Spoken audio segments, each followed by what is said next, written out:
जय माता दी दोस्तों, भक्ति सागर सोनिका चैनल में आप सबका स्वागत है। और आज हम आपको बताने जा रहे हैं कि माता जी के नवरात्रों में दुर्गा सप्तशती का पाठ किस विधि द्वारा किया जाए जिससे कि हमें पूरा पुण्य मिले। क्योंकि आजकल सबकी बिजी लाइफ हो गई है, समय का अभाव रहता है, इसीलिए हम पूरी दुर्गा सप्तशती या स्तुति का पाठ नहीं कर पाते हैं। तो हमें 13 अध्याय का पाठ किस प्रकार करना चाहिए जिससे कि हमें पूर्ण फल मिले। तो दोस्तों, मैं आपको बताना चाहती हूँ कि दुर्गा सप्तशती के जो कि 1 से लेकर 13 तक अध्याय हैं, ऐसे स्तुति में भी होते हैं। और इनके आगे कीलक स्तोत्र, अर्गला स्तोत्र और देवी कवच का पाठ होता है, जो कि कंपल्सन होता है, आपको करना ही होता है दुर्गा स्तुति के पाठ से पहले। तो हम इन्हें तो नहीं छोड़ सकते हैं, लेकिन हाँ, 1 से लेकर जो 13 तक का अध्याय हैं उनके हम 3 भाग कर सकते हैं। तो उनके 3 भाग कैसे होंगे?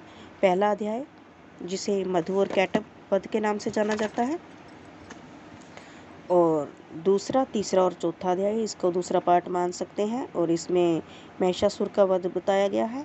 और उसके बाद 5वें अध्याय से लेकर 13वें अध्याय तक जो है उसमें शुभ निशुभ का वध, चंडमुंड का वध बताया गया है। तो इस हिसाब से आप दुर्गा सप्तशती के 3 पार्ट कर सकते हैं। पहले भाग में पहला अध्याय, दूसरे भाग में दूसरा, तीसरा और चौथा अध्याय, और तीसरे भाग में 5वें से लेकर 13 तक अध्याय का पाठ है। आपको एक बार में एक ही भाग का पाठ कर सकते हैं, दूसरी बार में आप दूसरा, तीसरा, चौथा ये पाठ कर सकते हैं।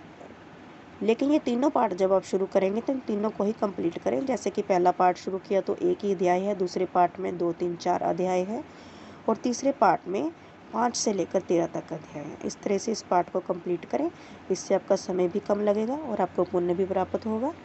जय माता दी, माता रानी आप पर कृपा करें। इसी तरह से अच्छी अच्छी वीडियो देखने के लिए और हमारा ये तीनों भागों का पाठ सुनने के लिए हमारे साथ बने रहिए। हमें लाइक, सब्सक्राइब और शेयर करें।